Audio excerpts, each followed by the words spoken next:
Welcome. If you want to say anything, Yes, my name is Jacob. Yes, Norwexton. I'm the community organizer at the Independent Living Center, and I'm happy to be here. Also, I know I have speech difficulties, so if you can't understand me, feel free to ask me to repeat myself. Thank you very much. thank you. Okay, let's have roll call. We'll start over by Ken. Yeah, I'll do. Oh, you wanna do it here? Doesn't matter. Oh, Either way. which is best for you? Go ahead. I'm here. Here I am. Nick Coons here. Bob Burnham. Jacob, yes, Norwexton. Jim Marston. Martha DeGases. I'd like the staff to introduce themselves. Yeah, this is Mike Wiltshire, Facilities Manager and ADA Coordinator. Tina Diaz, accounting assistant. And because we have some visually impaired people, could those in the audience please identify themselves? Bonnie Elliott. Roy Harthorn. All right, thank you all. And just to note, we are missing Karen Johnson today as of now. And we're also missing Barbara Silver, who had a Barbara bad Silver. fall Oh. a few days ago and busted up her head, or not busted, but bruised all over it. Anyway, she couldn't make it. She has a doctor's appointment at 10:30. She sends her regrets. Okay, we have public comment. Do we have any public comment? Yes, we have one. Roy? Roy Harthorn.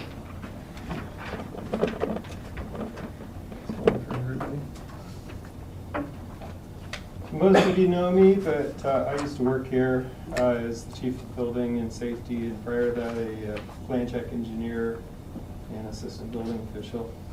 And I've been a private code consultant since 1996, and I'm still working for a variety of city and county building departments doing contract plan check. I'm also on the city's list of approved historians, as well as the county, and I do historical building assessment reports, and that fulfills CEQA requirements. Going through some of my archives, I ran across an article I thought you all would like to have a copy of. This is a News Press article from 1988, and it essentially chronicles the inception of the city's embracing of disabled access voices to their activities. This chronicles the original advocates who came to city council repeatedly, particularly in response to a public works improvement project for the redevelopment agency in the 500 and 600 block of State Street. And it wasn't a pretty sight. They were pavers that were very tall and rounded. Both disabled and able-bodied folks did not like them, and they were eventually removed and replaced. But along with that process was the inception of the initial advisory committee, which included Carol Bellman and Barry Stotts, a gentleman named Mr. Haggerty, Michael, and the initial activity of the committee that was formed was to advise ABR and landmarks. And they actually attended every single ABR and landmarks committee meeting for quite a number of years and sat here at the end of this table and provided comments to all the projects that came through. Their work was formidable and noteworthy.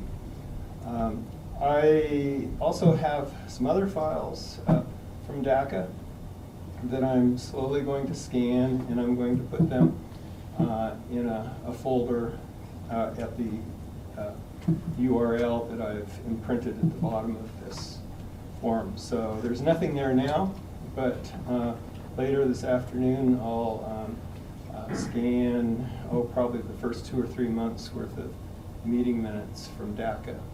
They're quite interesting, actually. And they were typed by Carol Bellman. And they really took care of themselves for quite a while. Eventually, as both the Landmarks Committee and AVR got sensitized to their needs, staff pretty much took over for them in representing accessibility interests in the projects. And the committee, DACA as it was called then, Disabled Advisory Committee on Access, moved over to Building and Safety and met initially monthly.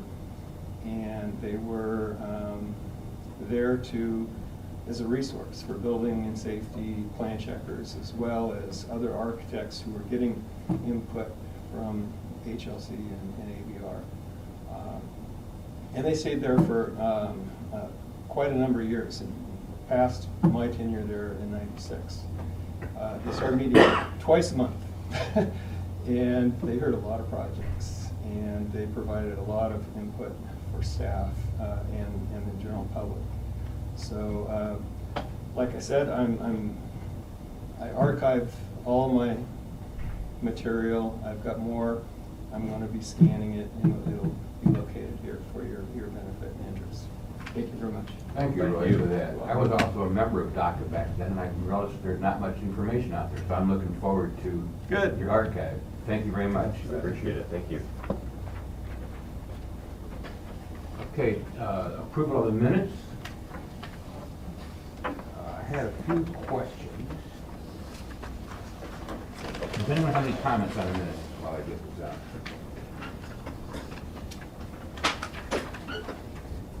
Now, I'm not sure how to handle this because the public comment that talked about the problem at the funeral home used the wrong name, and I had suggested what it was. I don't know if you can change the name of the funeral home, because that's what was said, okay, am I making sense? But it's actually called the McDermott Crockett Mortuary. Yeah, I'll just put that in Okay, parentheses in the notes. yeah, because we don't want to be confused, okay.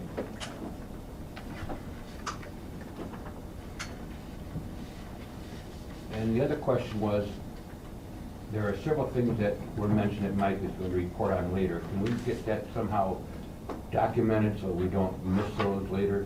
There was a few things you said you're going to look into, like pending items. Can you refresh my memory? Well, not too well, but in at least 2 places that said Mike will review this or talk to this person or get back to us. I just want to make sure those aren't glossed later on. So if you could just make I'll do go a quick through them. scan. I think I may have responded already. Oh, well, okay. What I usually do is if it's something quick between, after the meeting minutes, I think I've sent the group out an email, but I'll Okay. double check. Thank you. Jim, I have a comment. Yeah. This is under, I guess it's approval of minutes and pending agenda items. I don't know if this is the appropriate place to say this, but I didn't notice on the agenda the election of a new chair and vice chair. Was that unintentionally omitted? No, that was something that I was going to discuss today too when we get to member reports and staff announcements. Oh, I was okay. going to kind of see how you guys wanted to handle that. I'm jumping the gun. Are there any other comments on the minutes themselves? Then I'll entertain a motion to accept the minutes as written.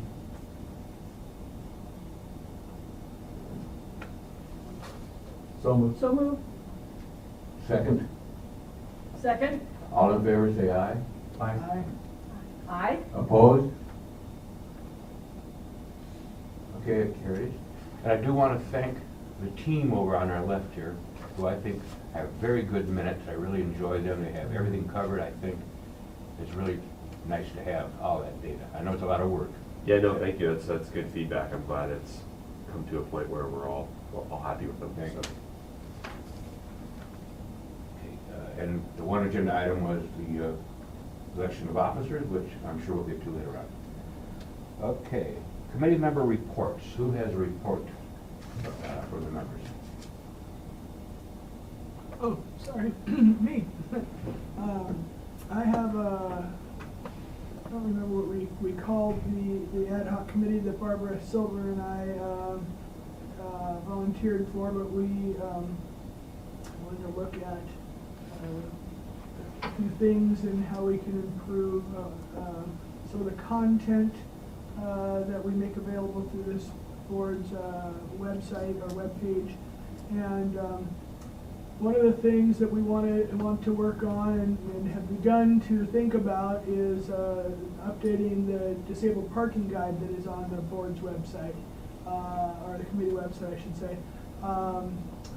We would like to include things like the details that we've discussed here in relation to harbor and self-parking on that guide. And we're looking for staff direction on specifically how to get that guide updated.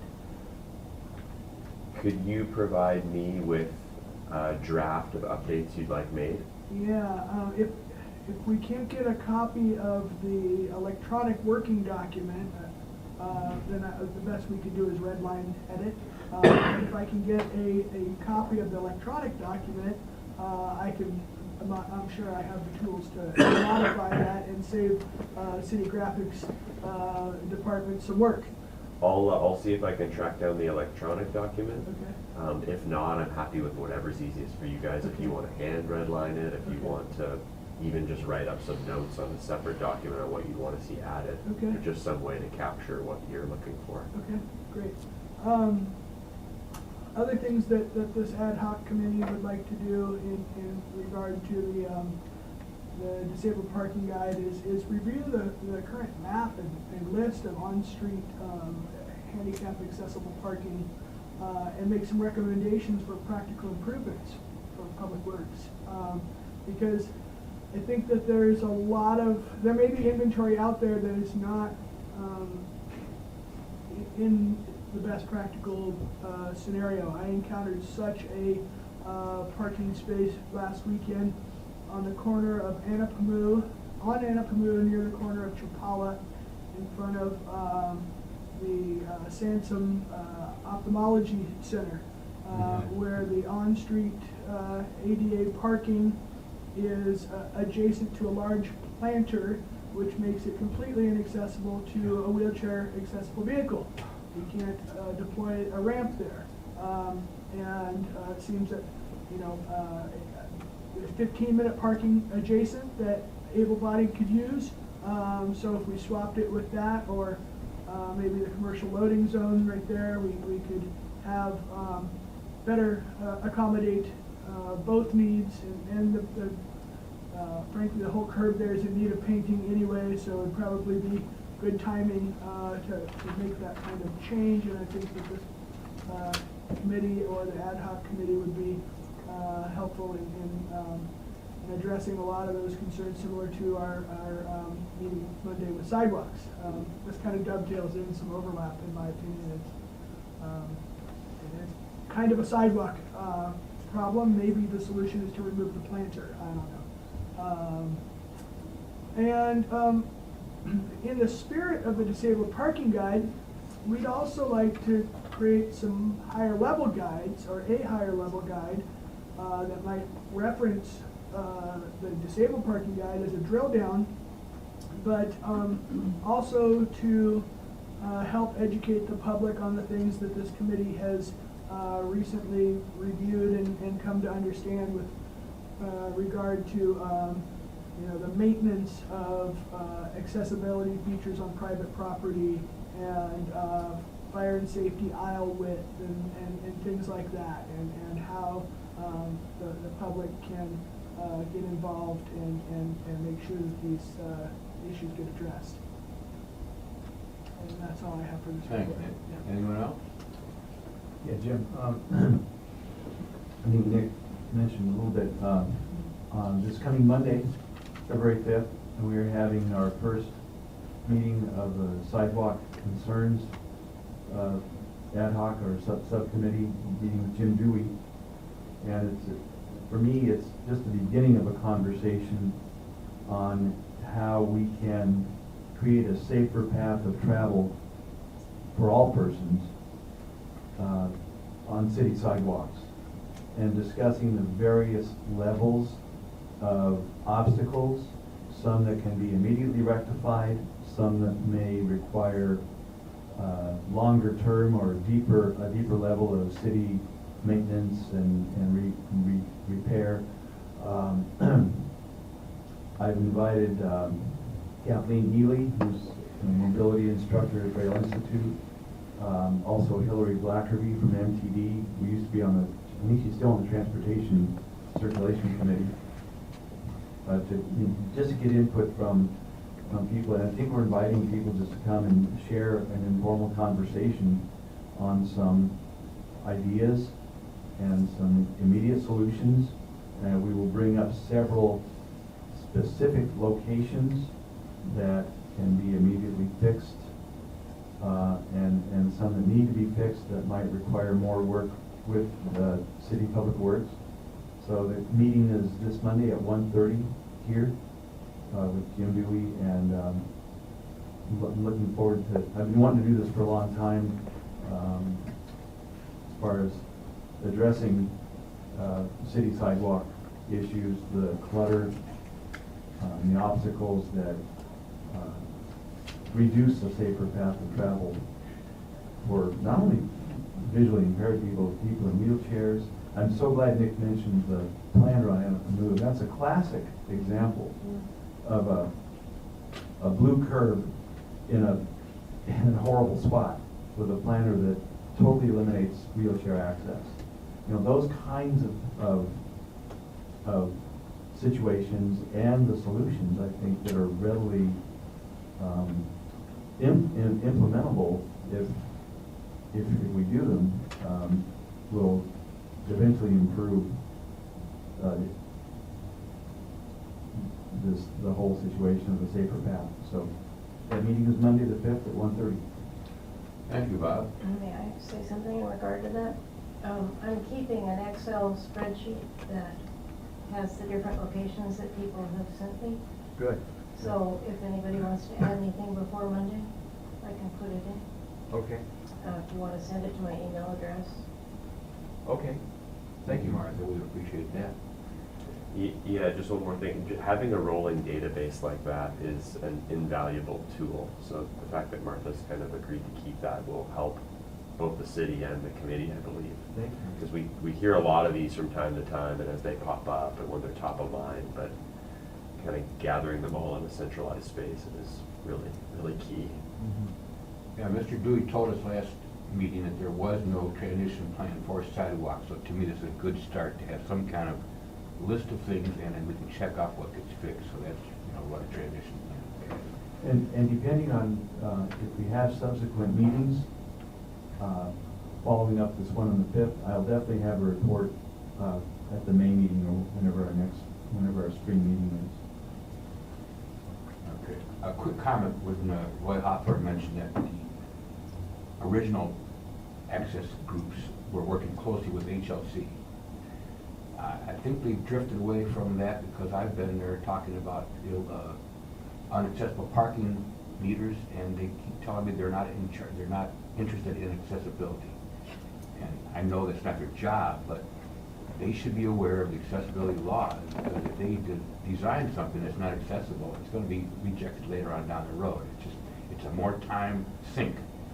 Okay, so I hope there's some way we can work closer with design review and HLC and the Architectural Review Board and say, you must consider the accessibility requirements, even though you're not designing them. But don't tell them you can have a pole 5 feet tall for people in wheelchairs, that kind of thing. Number 2, just quickly, Nick is on the appeals board, and I was the member yesterday, and there was a medical center that wanted to have a exemption not to build their elevator to code.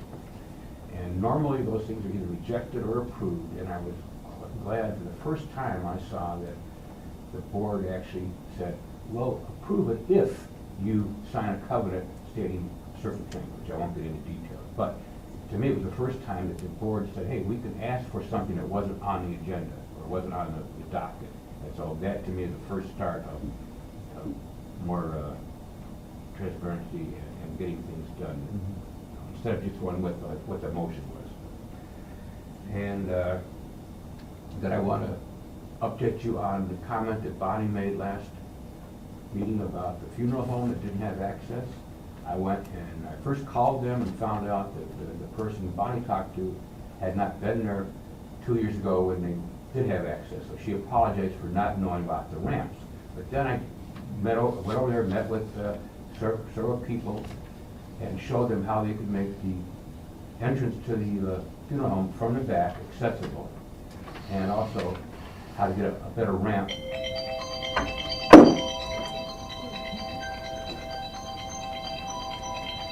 So I'm an idiot here. You have the same ringtone I do. Okay, sorry about that. And a ramp to get down to the main seating area. I got a wonderful call. Well, we went back and forth for a while. They said they were really going to work on it, and they got the contractor owner involved.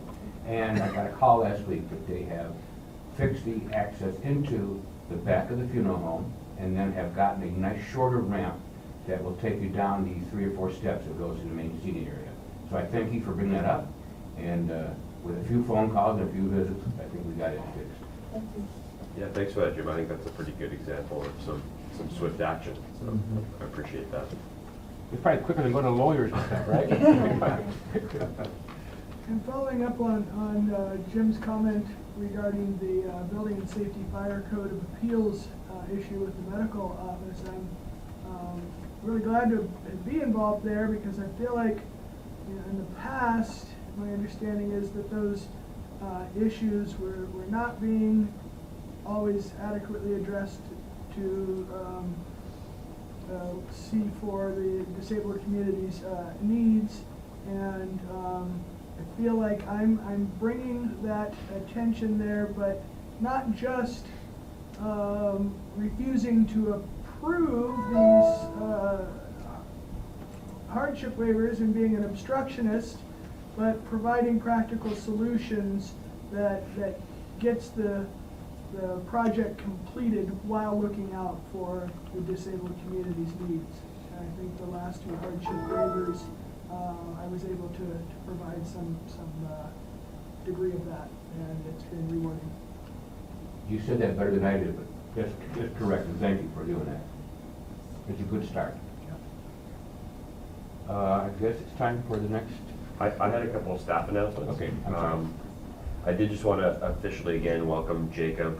Jacob and I met last week, and I provided him with all the introductory binder and materials, so he has all that. Additionally, there was a request Tina put together on CD. This is all the updated documents that are within that introductory binder. If anybody wants one of these, they're more than welcome to take them. It's the electronic copies of everything that goes in there. So. Can I ask a question about that? Yep. Is it possible to have that archived on the website? It is, and a lot of those documents are up there, but again, I kind of wanted to get away from the labor it takes. I mean, we're constantly updating a lot of these documents, at least yearly. Right, So- and then really quickly, that CD will be outdated, and if we had a repository, and if it was just one web page that had a link to each of those documents, every time you make a copy of, or update to that document, upload it to a repository, everyone will always have the latest copy. And if there's anything I can do, this web development is my profession, and I'm happy to volunteer to assist with that to the extent that it's practical for the city. I'll work further, but baby steps. We went from nothing to something Yeah, here. no, and I So. appreciate that. I appreciate that, and I'm sorry if I didn't acknowledge that effort first. I just, I can't put that CD in my device here. Yeah, And I get that. So it has some practical limitations, and I do appreciate the effort, and I'd like to help further. Okay. Yep. We'll work on getting it available online. We appreciate that. I think it's a good idea, because another thing is there's people who might be interested in the committee who could go there and see what the documents are without having to be formally a member and then get it. So to me, it would be nice if it could be in one repository on the web, constantly updated. So it's something to look through, and Nick said he could help, so. Okay. Anything else, Mike? Just the topic of voting a new chair, that can be done today, it can be pushed down the road, you guys can make a decision on that however you want. Can we have discussion? Yeah. Anybody interested in being the chair? I would still consider it. I will throw myself on that grenade someday, but I'm still getting my bearings on this committee. It's a fairly new member. And Would you be interested in vice chair? I would do vice chair. Any other comments on that? Does anyone want to make a motion for something then? I make a motion that Jim Morrison remain as chair and that Nick Kuntz be elected as vice chair. I'll second. Okay. All in favor of me remaining as chair and Aye. Nick being vice chair? Aye. Aye. Any opposed? Okay, done. Unanimous. That was quick. Thanks, Yeah. Jim. Thank you. And again, Jim, if you need any help, from other members, not just Nick. As long as I'm here. Yes. Anything else, Mike? Nope, that was it. Okay. Well, I think it's time for a presentation. 5 and 6. We're ahead of schedule.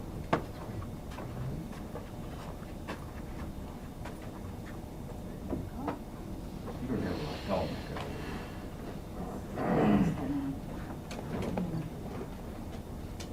Because of my vision, I'm probably going to be turning back and watching this sometimes, so excuse me for not looking at you all the time.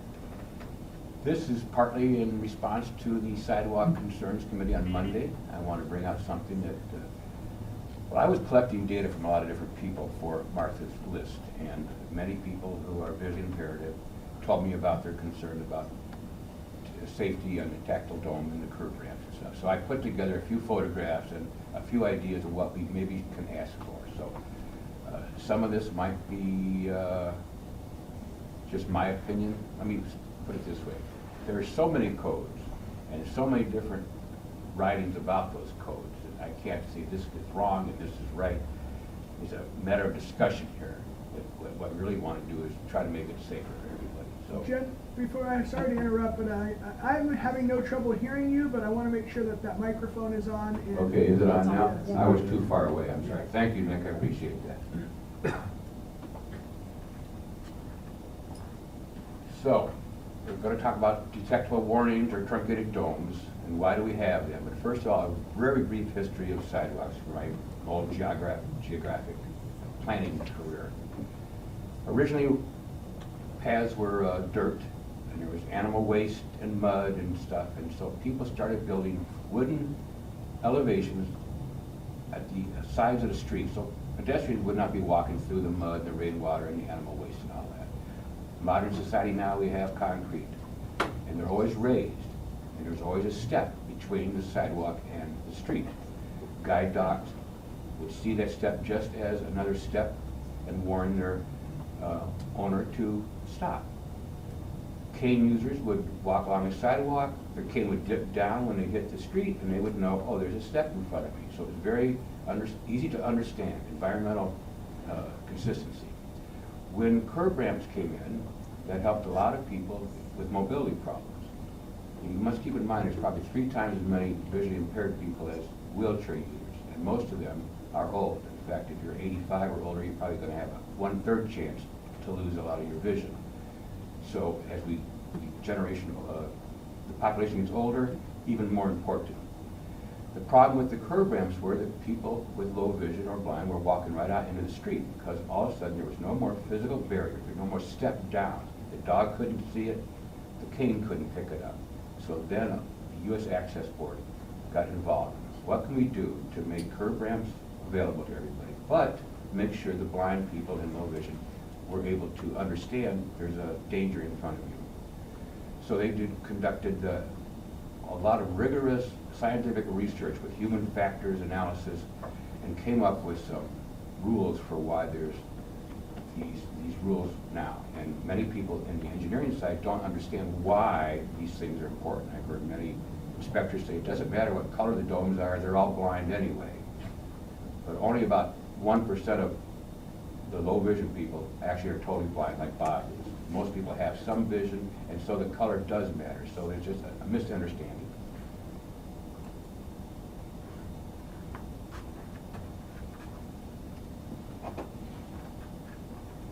So my concern, and everybody that I've talked to says that the problem is they're not consistent in the town.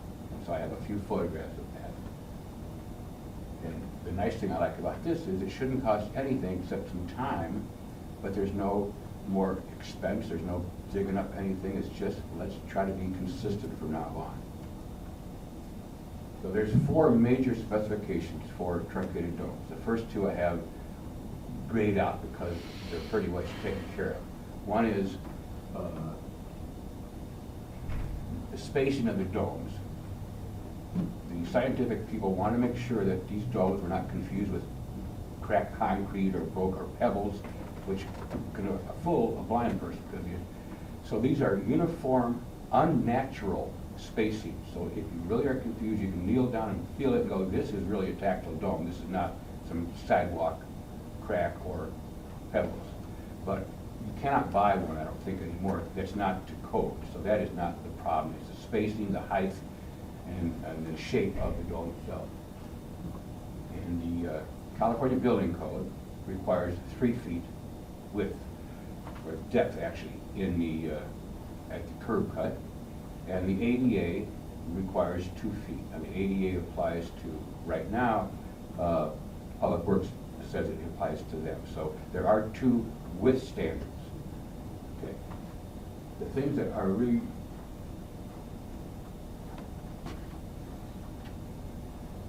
the important thing here is both regulations talk about a sound on cane differential.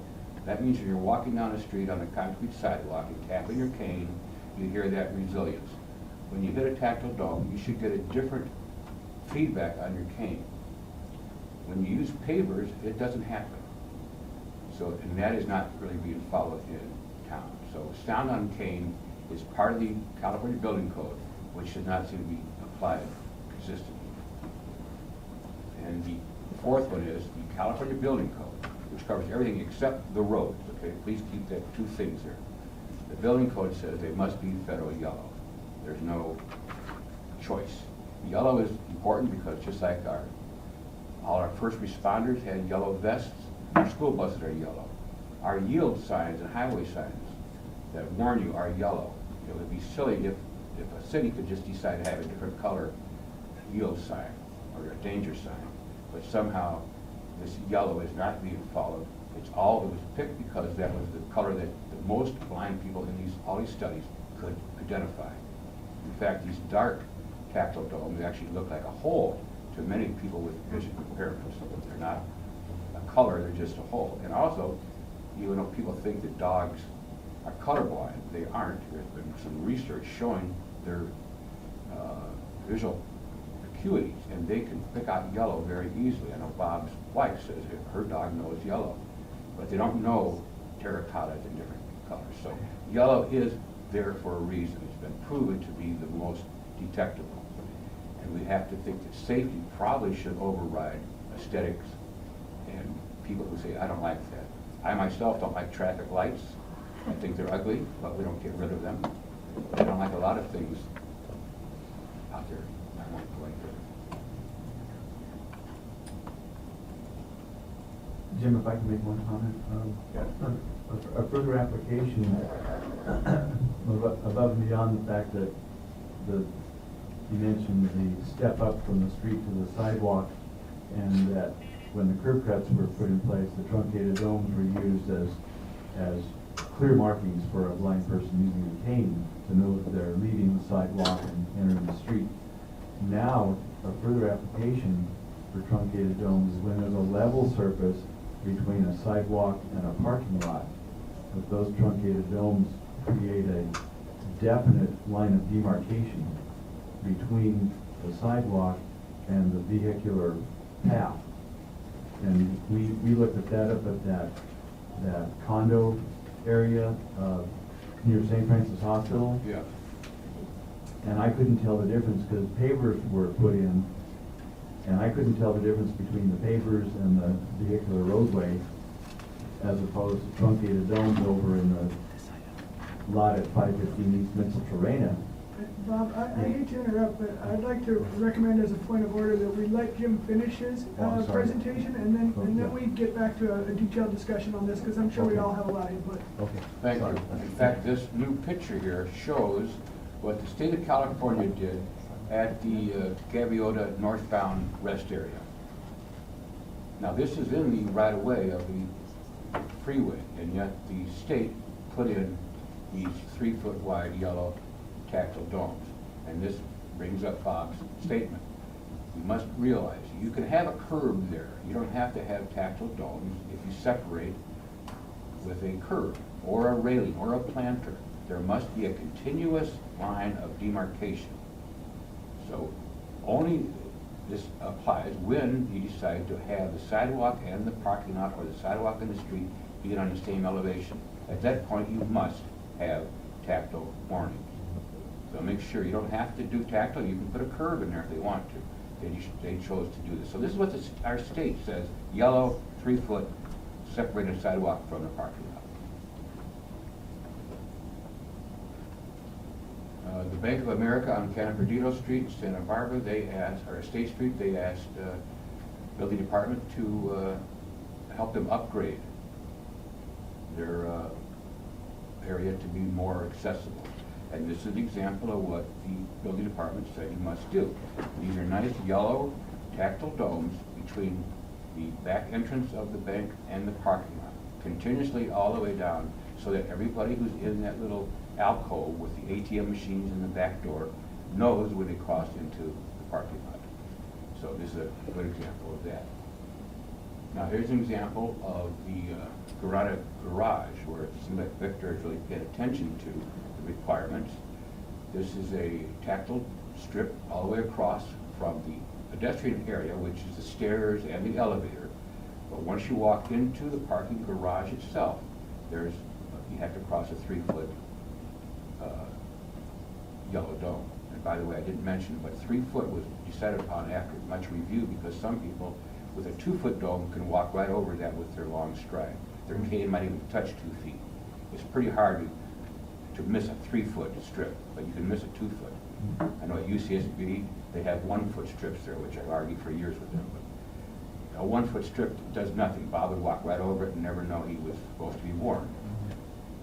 So those are some good examples of what's going on in the city.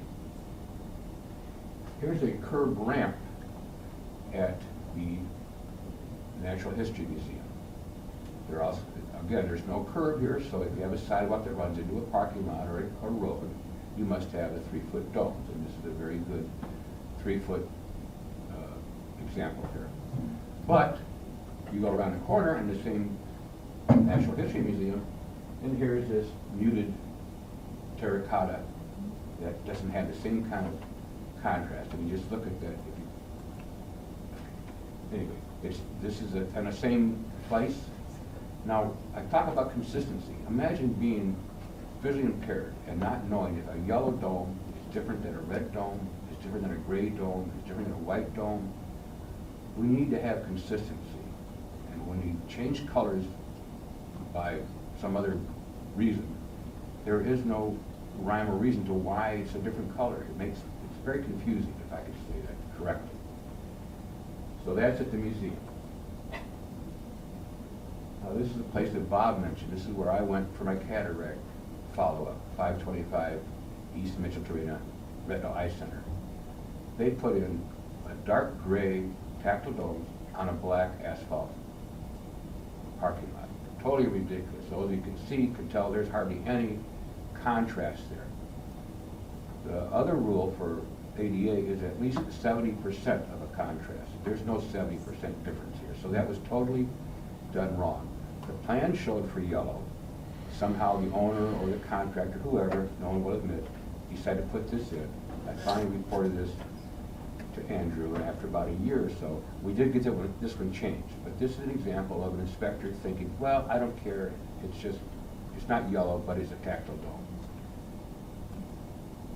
Then in the same, okay, this is the 99-cent store downtown, where they have white tactile domes on a grayish white concrete lot. Again, there's no contrast here at all. There's no 70%. No way you can tell it's 70%. So again, not being inspected or enforced correctly. This is one that's just a block to the south here on the other side of the road. The same deal. They have dark gray pavers next to a paver driveway. So again, there's no 70% contrast here at all. And I don't want to get anyone in trouble, but an inspector here told, what does it matter? They're all blind anyway. So again, this is just a block away, and there's no contrast here at all, as required by the CDC. And my same experience with going out for cataract surgery and eye surgery, here's the New Sampson Clinic on Foothill Road. Now, for some reason, they had the wrong specifications. So first of all, they only had 2 feet of tactile domes separating the sidewalk from the parking lot. And that was just from an old spec that no one ever updated. Number 2, it's gray, okay? And I think those who can see it will say there's no 70% contrast there. And that still exists there. That runs the whole length of that parking lot. Now, this picture here shows it from the eye clinic back to the main building. And if you can see well enough, you'll see there is a little bit of difference in the color of the gray warnings there, but there's no 70% contrast at all. It looks to most people like the same color. So again, this thing was not designed correctly and wasn't inspected correctly. So these are things that could be consistent. That's all I want. In the future, can we just make it consistent? This is a parking lot down at Garden Street. This is a sidewalk next to a parking lot where there's no vertical change. They could have made the sidewalk higher. They could have had a curb. They could have had planters or a railing, but none of that is there. So here a blind person can walk right onto the parking lot without any notice. And a side note is that sometimes these different city departments do not ask for plan checks from the Building and Safety Department. And remember, Building and Safety is the only one with safety in its word's name as far as I know. So when we let other departments decide to build their own plans and not have it checked for accessibility, this is something that I hope that we can somehow fix. The same thing happened with the waterfront.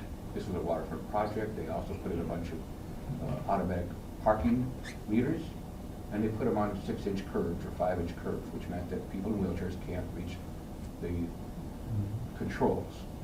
Even though the rule says they should be 48 inches high, they're more like 54 inches. So again, they built this, they put them in and never asked for review until just a few months ago when they were finally realized they had done something that was wrong. But they've already spent all the money and done all the construction.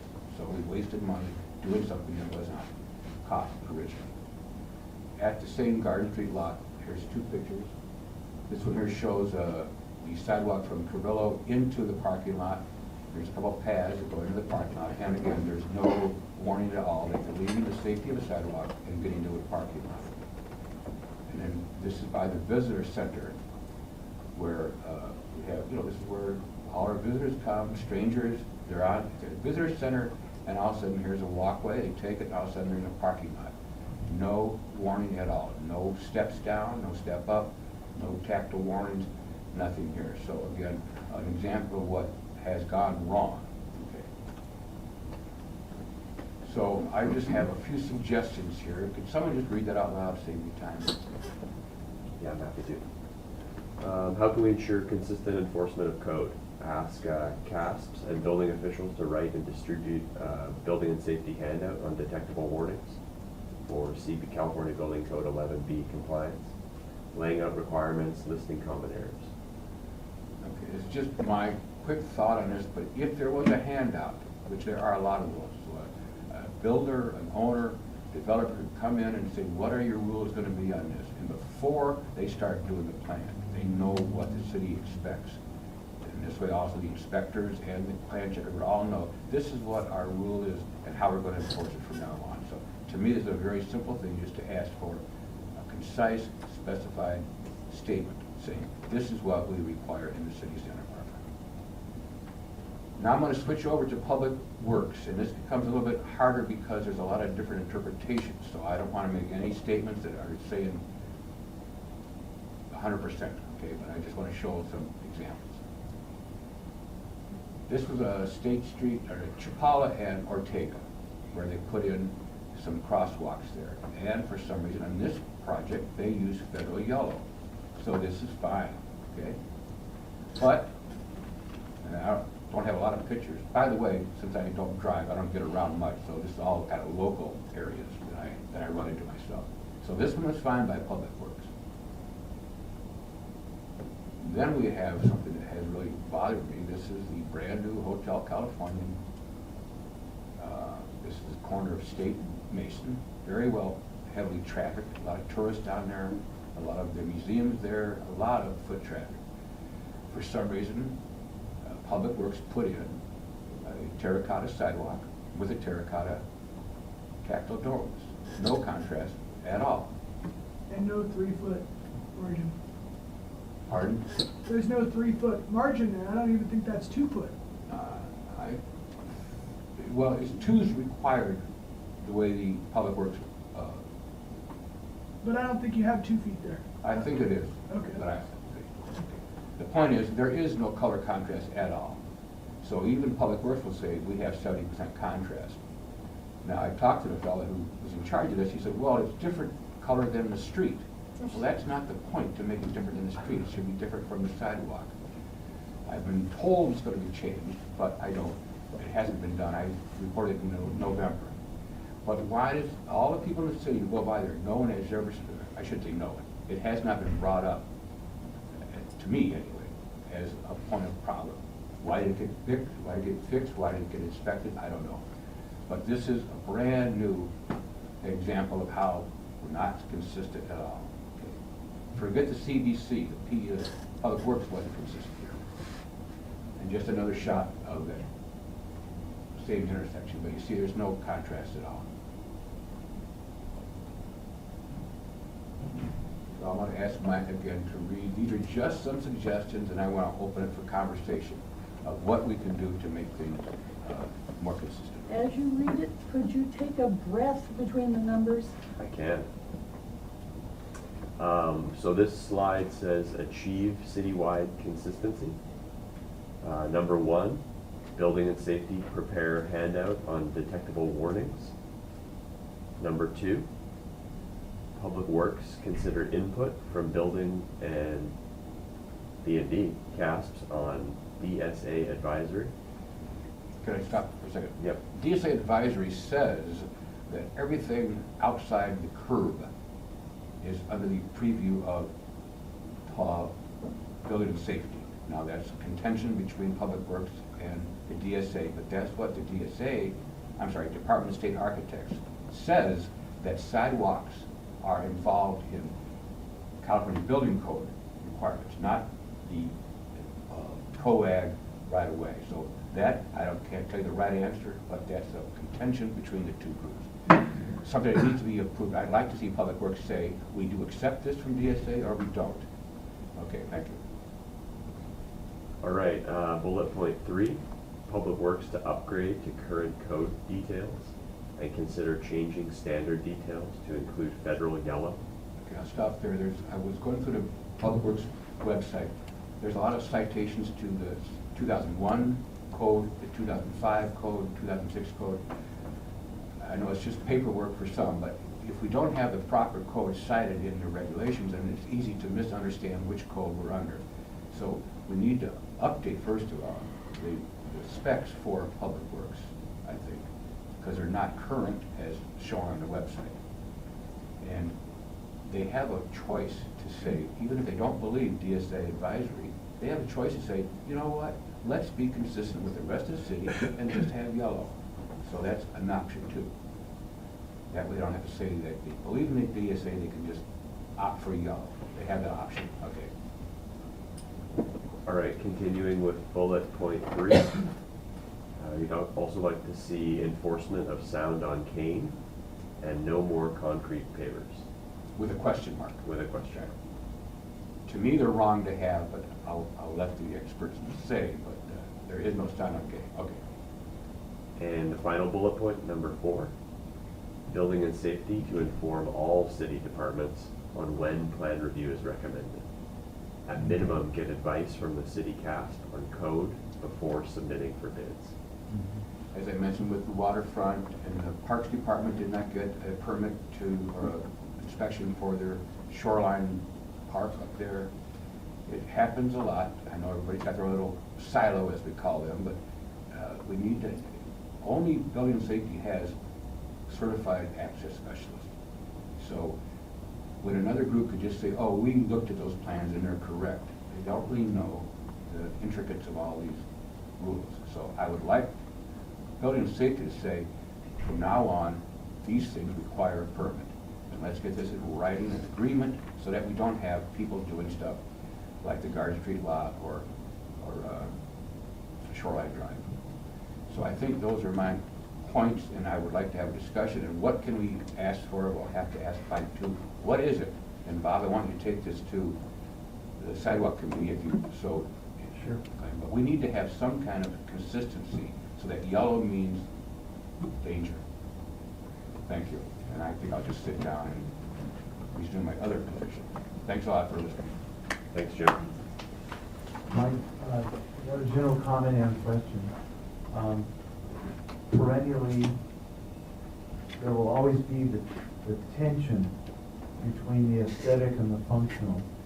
When it applies to specific accessibility issues, I guess my question to Mike and staff who are told what to do by various boards and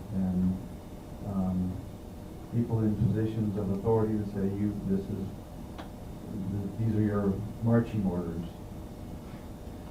How do we, as people in the disability community, vigilantly and consistently raise awareness that this needs to be done and this is why? Without being annoying or unreasonable.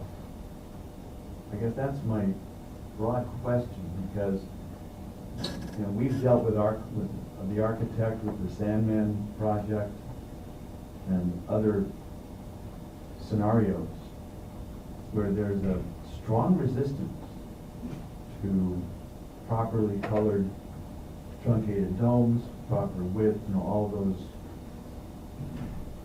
code specifics. And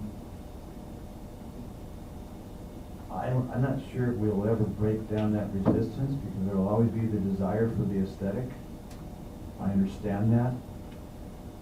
But I guess my question is, how do we really raise awareness of the need for safety, the need for these things specifically needed because, and then we explain very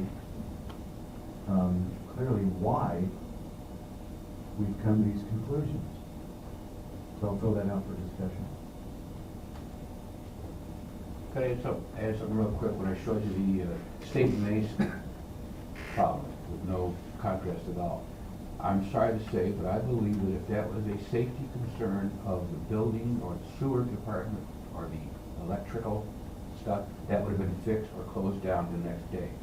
Somehow this has gone on for months, because for somehow safety for Division 3rd isn't the same priority as safety for other groups. And you're right, it's aesthetics, but all these new water pipes are in for sprinkler systems. They have to be exposed on the property so that the fire department can get to them. They're ugly, okay, but they're needed for safety. But so it's just wrong to say, well, those are ugly and I don't care about that group that they help. It's a safety issue, it's not aesthetics issue. I realize there's a problem with aesthetics, And I know the designers and stuff don't like this. It's not Santa Barbara yellow, okay, but it's the law. I understand that. How do we deal with the resistance from architects and other people who say, we will not do this because it's ugly and we're not gonna do it? There's that wall they put up, and says, we're not gonna do this, and there's this, we're at loggerheads when it comes to solving the problem. Well, I agree with everything Jim brought forth in this presentation. It's been an eye-opener to me. I have, from my association with Jim here, I've learned a lot about the needs of the vision impaired and how those needs sometimes conflict with the needs of the mobility impaired. It's been fascinating for me. I think to Bob's question, I don't know that we can. I think it's too much for us to expect that we could educate every architect. But maybe we can help city officials to help better defend our rights and our needs. I think there's at least two pretty significant opportunities here. We have the building inspectors who have to contend with private development, and I think there's definitely some work that needs to be done there. But of even greater concern to me is city projects in regards to public works, because I can understand how the city officials need to appease the public that they're trying to serve in some regard, and I can see these issues getting contentious with private developers, and I'm not saying it's okay, but I think that we need to the city needs to hold itself to a higher standard with public works projects. There shouldn't be these inaccessible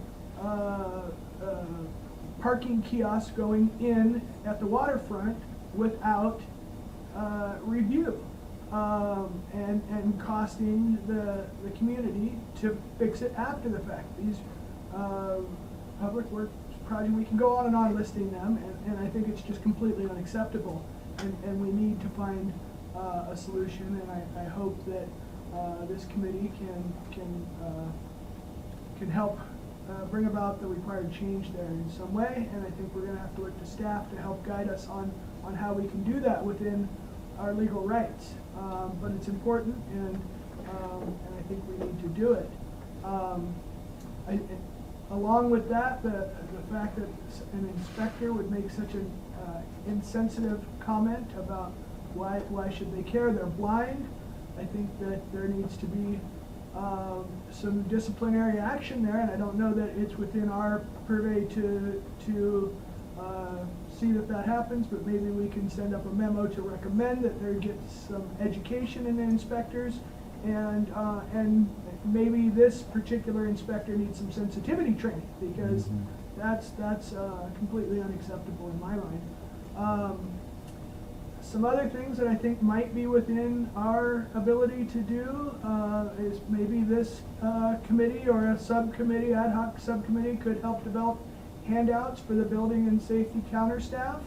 If the city doesn't have the resources to put these things together, maybe this volunteer committee could help with that and make sure that people heading into new development get the current accurate information that may not be available to them. Maybe it is available, I don't know, I haven't experienced that.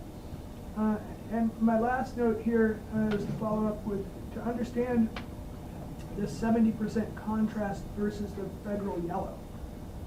Jim, can you help me better understand that? The federal yellow is required by the CBC, okay? Just to confuse you, but if that yellow is on top of some kind of yellow sidewalk, there has to be some kind of a stripe around it to make sure there's still a 70% contrast. Aha. But that's the CBC is yellow. So, Right now, the Public Works is working on the ADA right-of-way, or called PROAG. where it just says 70% contrast. Okay, so they're choosing an either-or approach. Who's they? This, in some situations, both city development and/or private development, we're seeing where they think, okay, we have the contrast, so we don't need the yellow, or we have the yellow, but we've ignored the contrast. Is that correct? I've never seen the yellow with ignoring the contrast. Yeah, well, I think let's that, skip I Fine. think that it's highly unusual to have a yellow sidewalk. Yes, yes. And so I think you avoid the contrast issues when you stick with the federal yellow, but it is possible, and if we're going to be doing anything to try to affect any change, that we should make sure that it's understood that this is not an either-or, it's a this and that. Okay, good. Could I just add, I think that the federal yellow is required on commercial properties, and I'm not gonna comment on the public right away, but on residential or private areas, you're required to provide the contrast, but not necessarily the federal yellow. I could be wrong about that.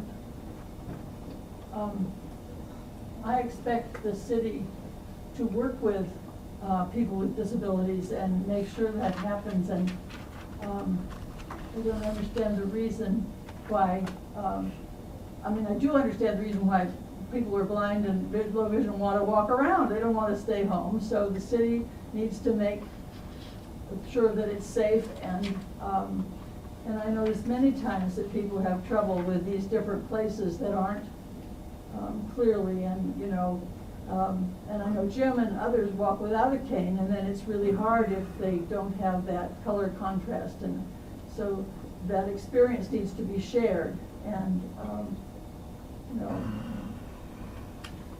compared to the old times, I do see a lot of improvement, but in the old times, people kind of stayed at home and just like very limited mobility around, but now it's kind of open door for people who are blind and low vision and to get around and do anything they want to, and they have their rights, so I support that.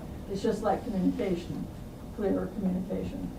Thanks, Jen. You know, when I was young, we had a term called the shut-ins, which were people who didn't leave the house because of all sorts of disabilities. That is not being used very much. We realize we don't have to be shut in. I want to answer your question, Nick, on the inspectors.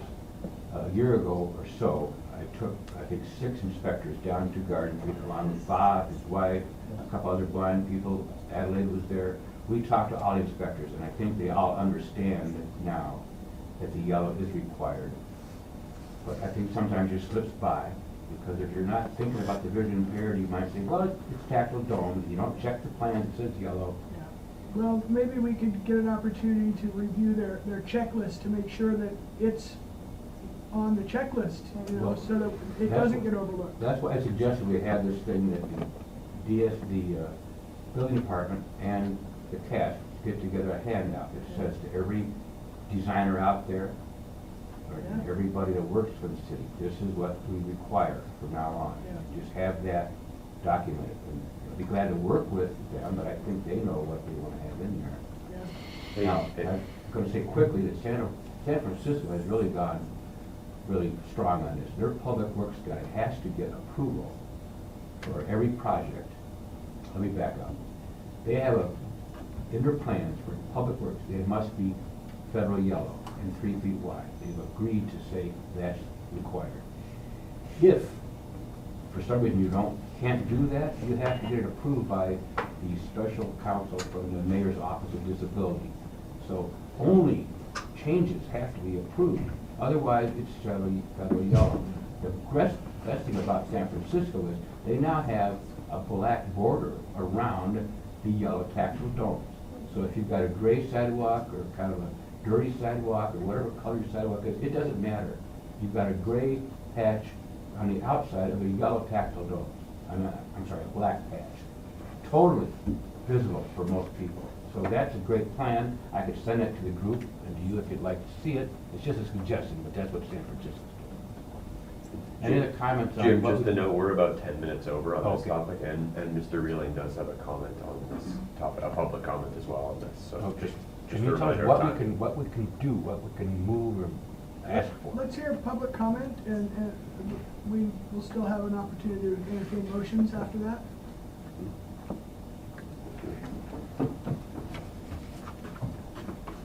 Good morning, Will Railing, I'll be brief, happy 2018. Thank you, Dr. Marston, for mentioning San Francisco. I always go out of my way to mention that I actually live there, in case anyone wants to hold that against me, but here is actually a point to be made that I do notice when I'm home, that there's yellow everywhere. I mean, it's a lot more consistent, and notice in other communities. So I wonder what's happening in Santa Barbara. And I like the way you guys are approaching it from a process point of view, because I think possibly you can identify where the process is going awry and try to correct that. I think, it's there's an interesting crossover between you've got the public works and the public right of way. You've got private companies handling the private right of way. There's this area that's actually the responsibility of both, and that is a lot of these large projects have taken on themselves to do improvements in the public right of way as part of their project. And I believe actually the Hotel Californian corners that Dr. Marston was pointing out were done in that manner. And in those situations, we're very interested. It's potentially that the sort of private level of accessibility standards may be required when it's a private entity paying for the improvements in the public right of way. This is great timing on this project, on this discussion for another reason. The city, as you know, has the sales tax now, and there's an agenda item already for Tuesday to start talking about how to spend it. Top of the list is street repavings. Many of you already know there's a distinction when you redo a street between just kind of doing a slurry seal that does not trigger curb ramps. But when you get into a more extensive repair, you do need to upgrade the curb ramps along the way. Most of you know a lot of the city streets have deteriorated to the point where they're not going to be able to get just a slurry seal, and so I think we're going to see a lot more curb ramps built in Santa Barbara in the next couple of years, triggered by these street repairs. And they're talking about millions already to be allocated just for that. So very timely discussion. On the process, I want to add one thing to Dr. Marston's great suggestions. Normally, design review boards do their thing. They look at only appearance. Later in the process, it goes to the building permit, it goes to the building department, or it goes to Public Works, and then they implement. And at that point, they're correcting anything that needs to be corrected according to the code. There is a lot of misperception on the design boards. They're either specifying terracotta or just assuming it or requesting it. And so this isn't a necessary thing, because it does get fixed. It should get fixed in the manners that Dr. Marston mentioned. But it's a potential thing to consider would be a memo from your board to the design boards, just educating them a little bit about the color requirements, and perhaps that would cause some fewer projects to come in wrong at the building permit stage, and might improve matters. I think there's probably systemically some misunderstanding on the design boards about what's required. So, and they're not binding, but at the same time, an earlier intervention in the process might be helpful. That's my thought. Thank you very much for this very interesting topic. Thank you. Thank you. I have a comment on Will's comments. I think that the memo is a great idea, but I view it as the very least that this board should do in regards to this issue, this committee rather. And I would like to entertain a motion, if it's appropriate, to ask staff to investigate for this committee what is the most we can do legally to push this issue up through the proper channels and to give some thought to the practical limitations of that, because I don't want to just burden the city with, you know, our requests and make them seem demands. But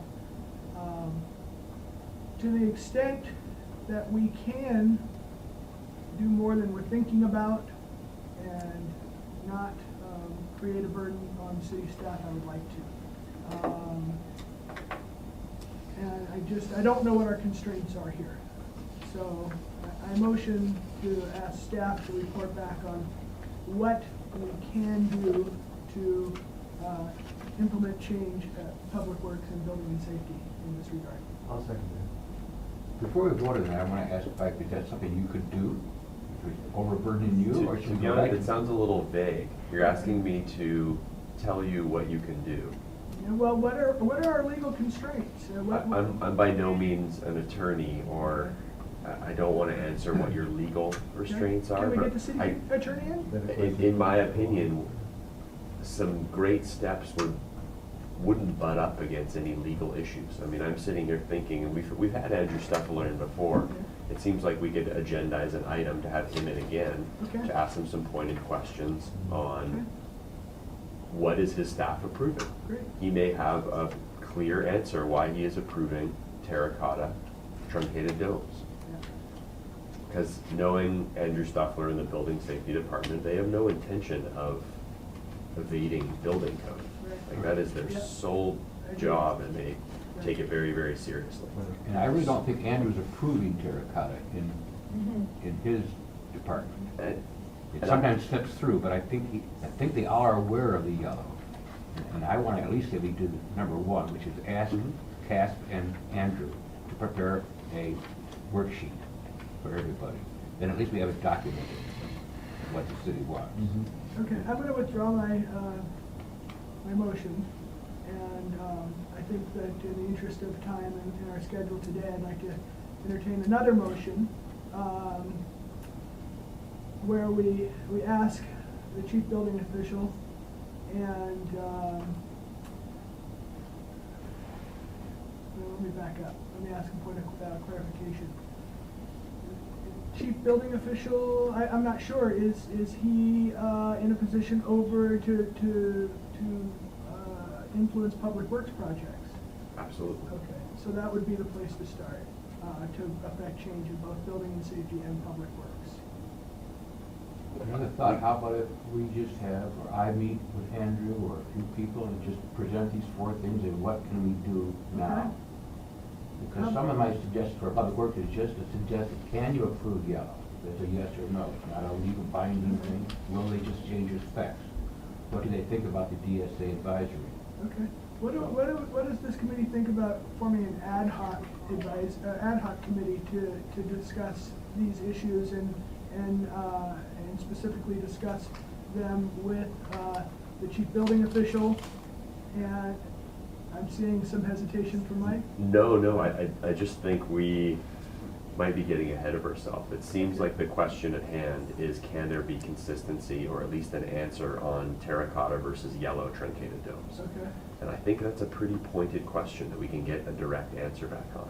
Okay. So before we form a subcommittee, Well, we, that's- you know, Okay. had I have known, I did ask for a CASP to be here today. They weren't available to hear this presentation, and it would have been very valuable in hindsight. But it seems like we can take, I really appreciated your presentation and that you know a lot of this exists, but your main ask is going forward. Right. Can we come up with a I'm not solution to litigious, this? I could sue the ass off the city, but I don't want to do that. I didn't even want the city involved, the city attorney involved. This to me should be internal agreement for, from now on, let's change something. And I think we can get an answer on Okay. the process of how these terracotta truncated domes are. Could I being ask that you influenced. just ask Andrew what his thing is, because that kind of is my first point. Yep. I think Andrew knows this, I know the CAS people have to know this, so I think that it's understood, just not always enforced. If you can get I'd that- like to get an answer from them, and depending on that answer, you as a committee can take action based on Okay, that so answer. we'll agendize this for next meeting and follow up then? I can reply with an answer That would based be on good. this. And if he does say what I think he will say, that it's 3 foot, then why can't we have a handout so that everybody who comes in and wants to do something knows this is what the city's gonna ask for? Mhm. Oftentimes, the task inspectors catch this, they say, you gotta fix it, no, I don't want to, they don't fix it, it comes in again for review, it's a big time sink, right? And then they blame the building department for enforcing the law. They should know ahead of time, you have to do this, just like your plumbing, your structural damage, or structural, that's all known ahead of time. The handout may be helpful, but in essence, you're just reminding them of the code that exists. If you begin to make handouts on everything that is I code understand, compliant, but you're just handing them a copy of Right. the. But there's a lot of handouts out there that are used. Sure. My point is, the code is very complex and confusing. So to me, a simplified version of it might help. It would answer Martha's question, is it really required in private? Mhm. Now, the CASP I've talked to and the DSA say, yes, it's required any place, but I don't want to argue that point. Andrew knows that or, so can we just? Yeah, let's get an answer from them. Okay, We'll go thanks. I don't from there want to based on that take answer. this any longer. A point of clarification. I think I started to present a motion which I will withdraw. Clear. If, the notes will show those 4 points there, if you could just ask Andrew about that, and it'd be a good starting point.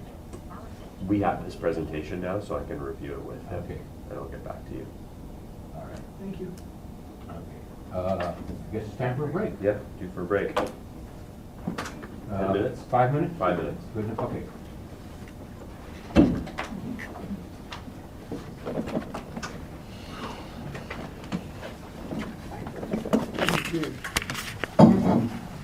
Order. And the next item is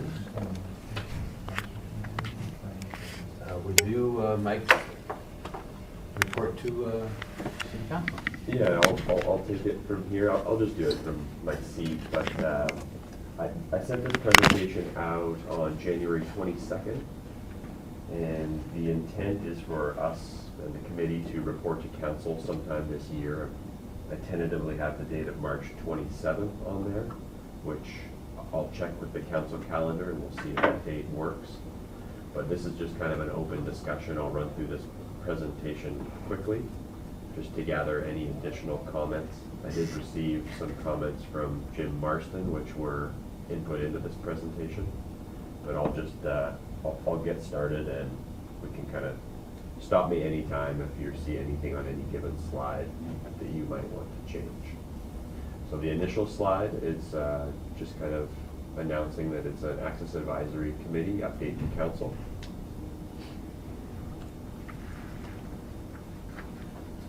The second slide just gives a presentation outline. The first bullet is history of the Access Advisory Committee. The second bullet is role of the Access Advisory Committee. The third bullet is recent activities and achievements. And the final bullet is future goals and objectives.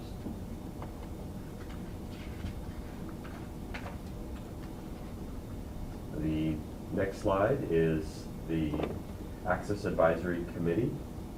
And there are some bullets outlining when the committee was formed, how it started as an ad hoc advisory committee with the Architectural Board Review, formalized as a standing committee in 2001, and it's made up of 7 city-appointed members. The current 2017 chair is Jim Marston. The committee meets quarterly, and our current council liaison is council member Jason Dominguez, and the city liaison is myself, Mike Wiltshire. I know this slide seems a little basic, but I think because there's a new council in place and we haven't presented to them in quite some time, that it's valuable to present what this committee, when this committee started and what it's all about.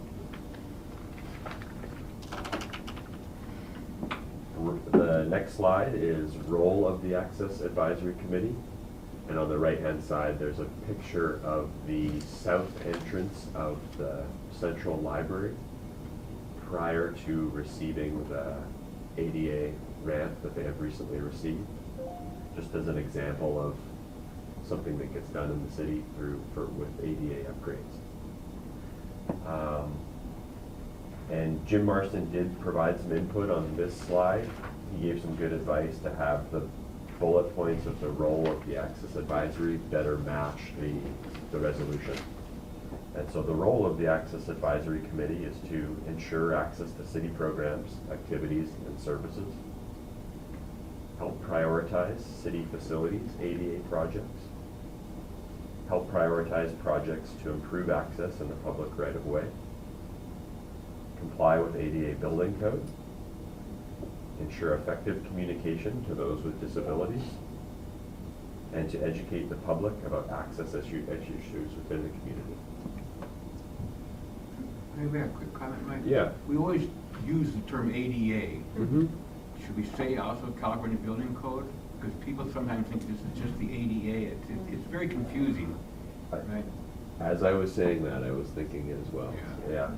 It's two codes, you know, and Mhm. California is mostly even stronger than the ADA. So if you just say ADA, you miss us. Okay. Yep, I can add that in. And again, these bullets are kind of paraphrased directly out of the resolution goals. Or roles, sorry. The next slide is recent activities and achievements. And this was kind of designed just to kind of a year in review, some of the key things that we looked at this year and how the committee helped out. So some of the ones that stood out were the Cabrillo Pavilion and Bathhouse Plan Review. A lot of time and effort went into providing valuable advice on access, signage, and general accessibility issues. We dealt with accessible parking and enforcement policies. There was a presentation on the city's available accessible parking and overall means and methods of enforcing accessible parking violations. Almost quarterly, we receive an input on engineering capital project updates.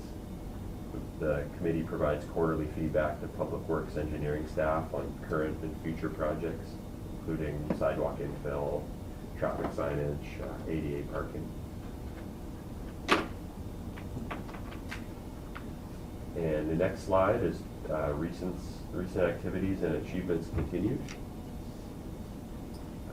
Some other bullet points are that the committee has been assisting with the valet parking ordinance, so providing input to downtown parking to help ensure that any adopted valet ordinance is accessible to the disabled community. Streets and sidewalk maintenance prioritization support. Recently formed an ad hoc subcommittee to assist in the prioritization of streets and sidewalk maintenance. And something that Jim wanted to have added was that we did this year make the meeting audio available to members of the public and the committee, which Jim saw, and I kind of agree, as kind of a great addition for people to have access to these meeting minutes.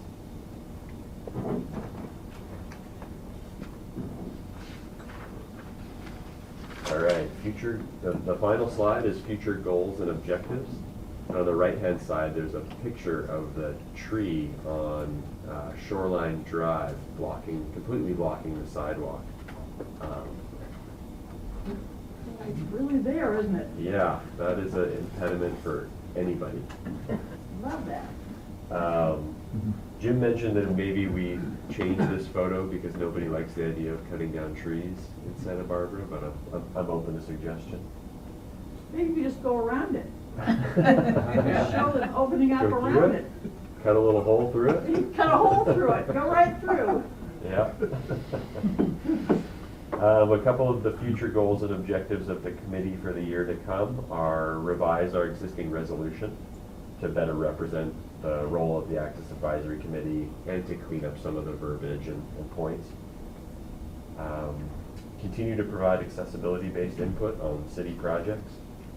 And I think the committee will be instrumental in providing support to city staff with identifying accessible deficiencies in streets and sidewalks and facilities, especially with Measure C tax money becoming available.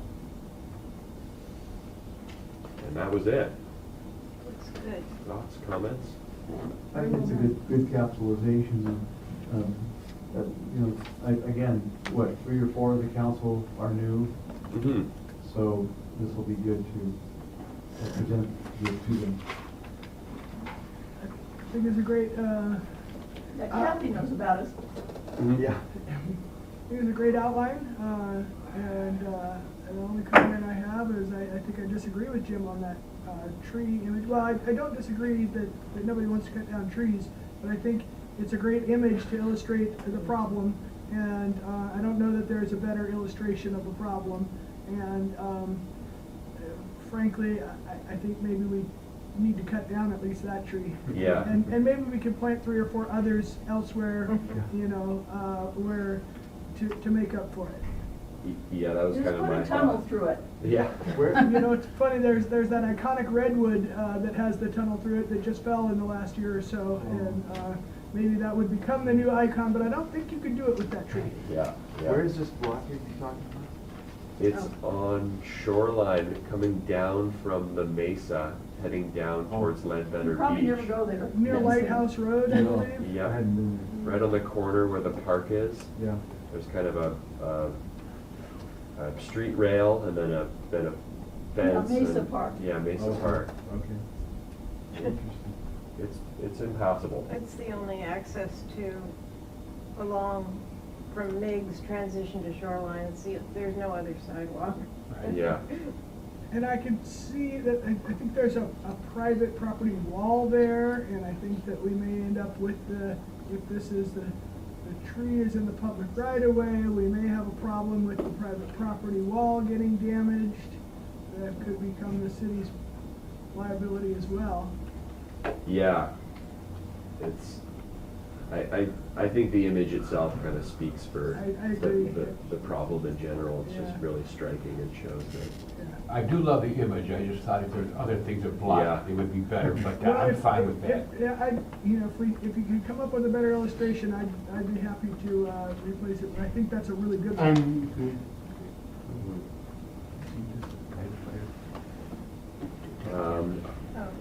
All right, well, that's all we have. Thank you, Mike. Jim, are you happy moving on with that, with presentation as is?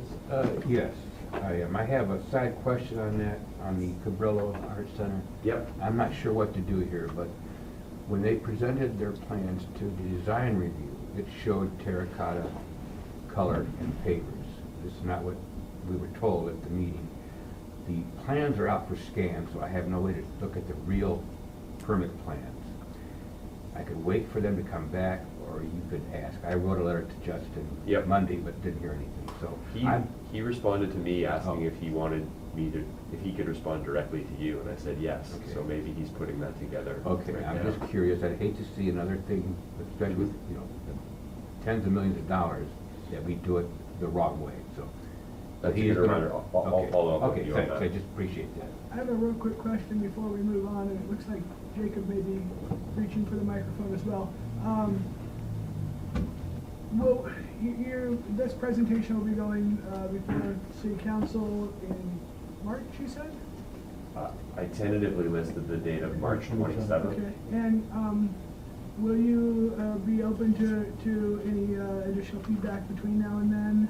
We may not meet as a committee, but if I have thoughts or comments that might be appropriate, we can email you? Absolutely. I'd like to cut it off at some point, just to Yeah. get it on agenda for council. There's a Right. there's a And timeframe there. I agree, and I apologize for,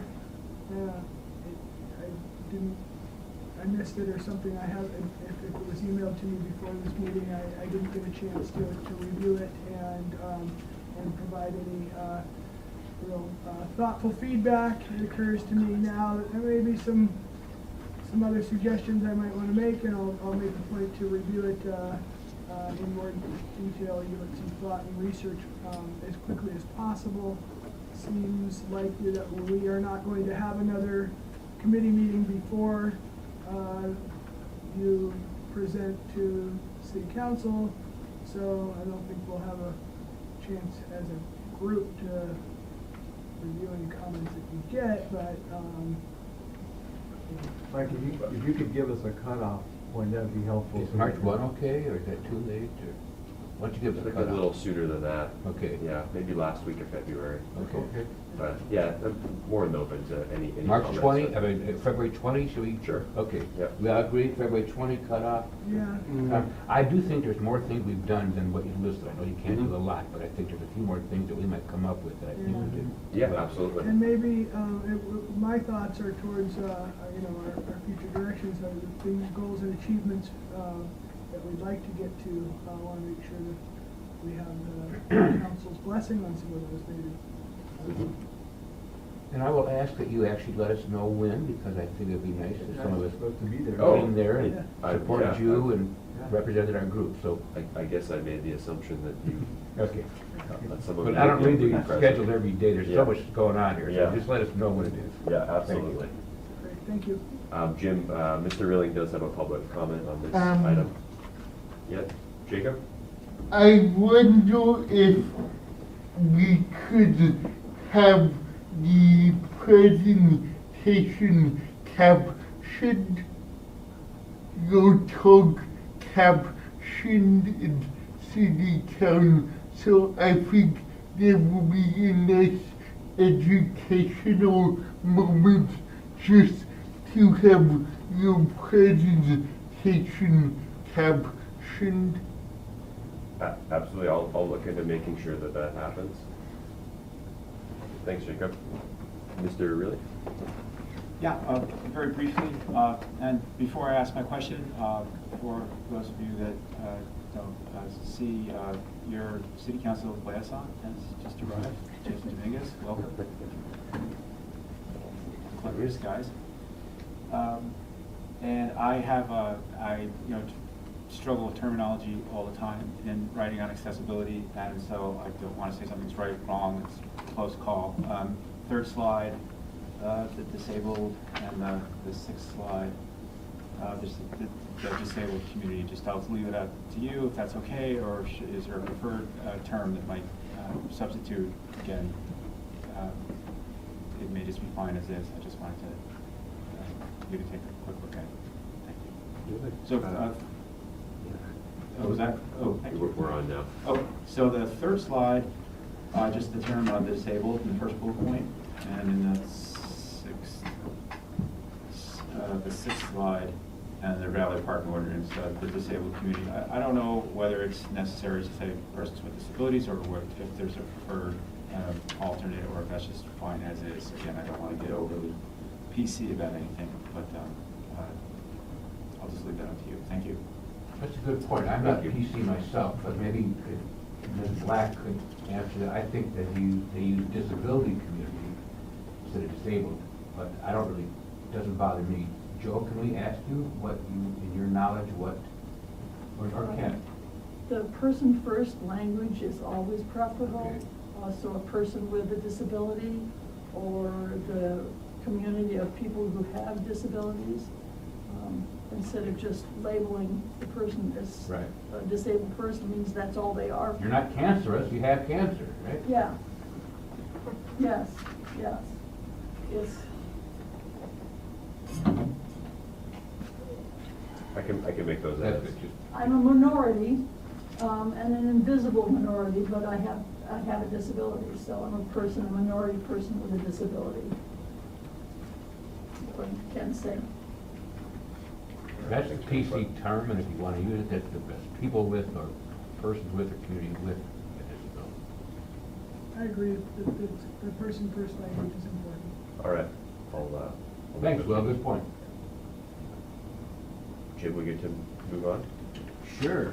I saw Jason come up with Yeah. something. Does he have a comment or not? Love to, Mr. Dominguez speak. I always have a comment, and it's not always PC. Welcome. I just came from a meeting to talk about rebuilding some of the bridges and streets in Montecito. It's a pretty grim task, the damage over there. Yeah. And that's what a lot of the council members have really been occupying our times with the last couple weeks, is trying to help both the unincorporated area of Montecito, which is normally county governed and served, but also Coast Village Road, which is part of the city of Santa Barbara, which was also heavily impacted with the mud and debris flow. And so since this agenda items on the role of this committee, I thought I would make my contribution the role of the council liaison. And just to refresh anyone's memory who's been on the committee, or for new members, council liaisons work with the committees to make sure they're getting enough resources to achieve their missions. So if there's ways in which the council can change anything, you can bring it to me as the primary point person, and I can try to help to fix whatever issues there may be, or to bring more resources.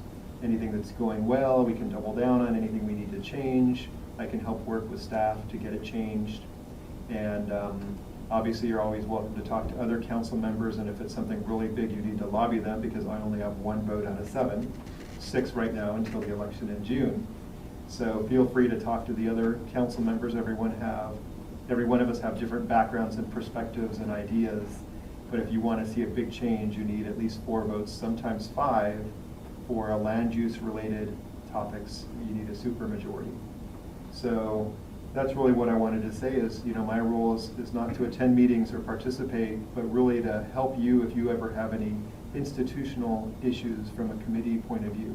And primarily that would be through the chair, or any of you can call me, but really we respond to issues or questions from any of you or from staff. Does anyone have any questions now? We would appreciate your attendance if you can make it sometime, but I understand your role is more for our point man with the council. Right.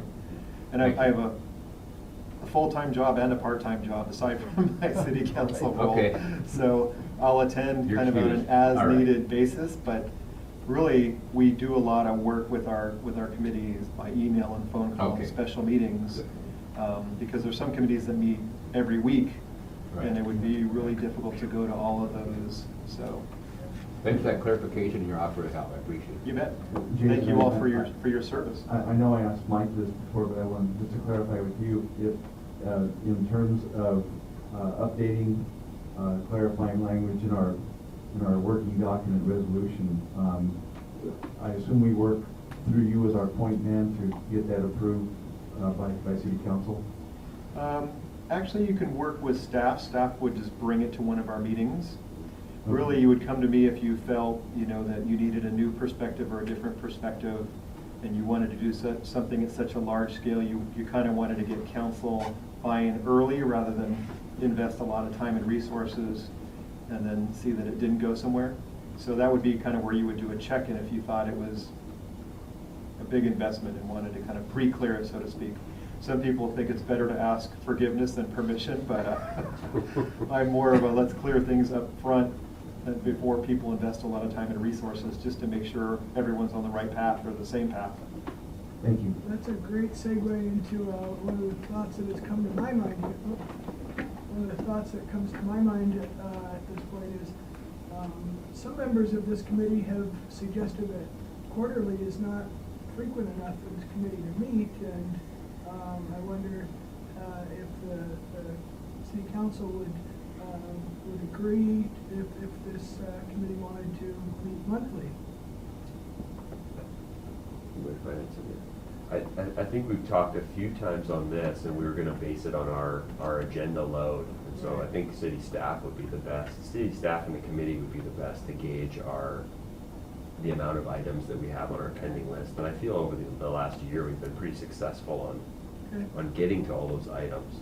And we're always amenable to special meetings if there's a rush or something needs to come up. So my take is to kind of give it some more time and see if we really are building a list of pending items, which as of today, we're not. So, Okay.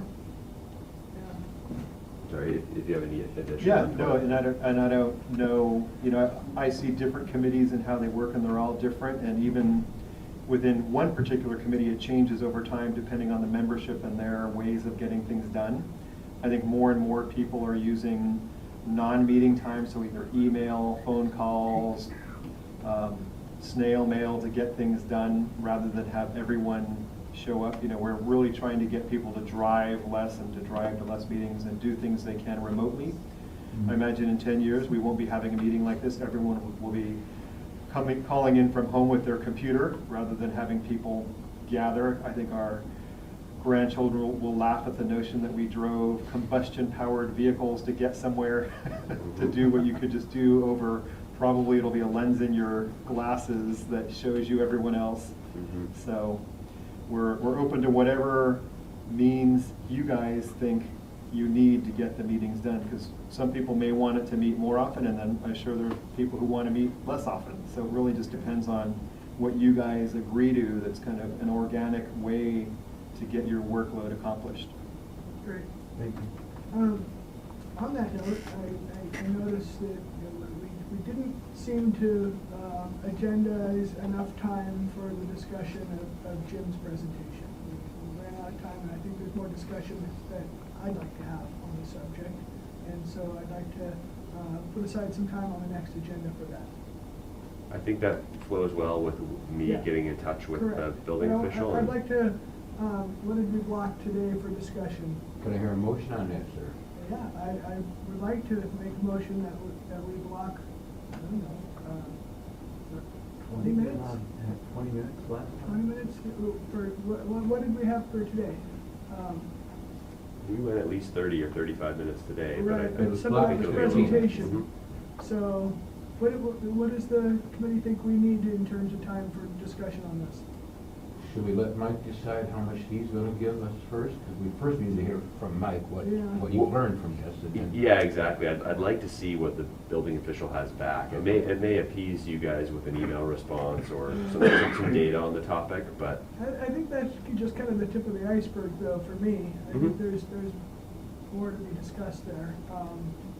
So, yeah, let's I just, think we should, we don't have to set it aside now, but I'd like to see at least 20 minutes for discussion on this. I'll agendize it and then we get the draft out to you guys for the next meeting. Great. Should we, I'll second that, if that's a motion, all in favor of having at least 20 minutes at the next meeting to continue this? Aye. Aye. Aye. Aye. Opposed? Nay. Okay. Does anyone else have anything for Mr. Dominguez? No, just thank you for that Thank you. information. I do have a quick question. You mentioned other committees are doing a lot of stuff by email and phone calls. We've always been told about the Brown Act and how we all gonna get in trouble. Now, it's still in effect, right? We cannot really communicate with each Absolutely, other. and just using this last example of putting time on the next agenda, one of the things I've learned in my first 2 years on council is if there's an item on the agenda that strikes me that I'll have a particular interest and have a lot of extra questions and probably my own personal interest in seeing it come out a certain way, I'll front load by sending staff a bunch of questions before the meeting. And then it's up to staff's judgment how much of that he or she thinks is going to have resonance with all the members, because then they can send out information on their own accord where they say, hey, I didn't really think about this. This might be controversial or require a lot of pre-digestion, and so they can send information out to make the meeting go faster. By they, you mean the staff? The staff. Okay. Again, it's all kind of discretionary and it's judgment, and a lot of times I won't notice something on the agenda, or I won't realize that it's going to have a lot more discussion required until I show up at the meeting and we start talking about it. So you can't always avail yourself of pre-meeting back and forth. And again, because of the Brown Act, you don't want to send something out to everyone. It really is up to staff. If they hear a bunch of questions from a couple people, they may find an article or something they can send out to people so that the conversation gets pre-germinated, so to speak. So that's the only thing I would throw out there. And when you have, newer staff, it takes them longer to figure out where the discussion points may become longer than anticipated.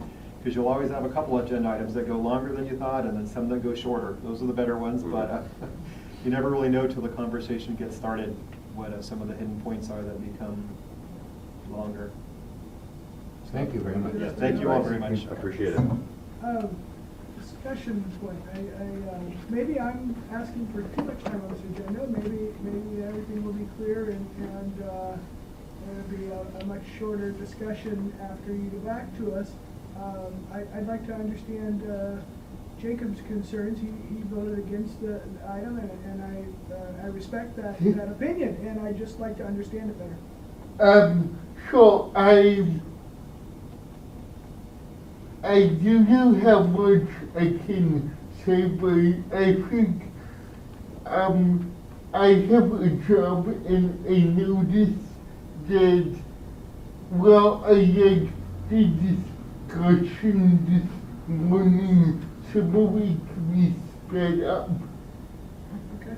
And I feel that it's really confusing sitting here because we were kind of jumping all over the map.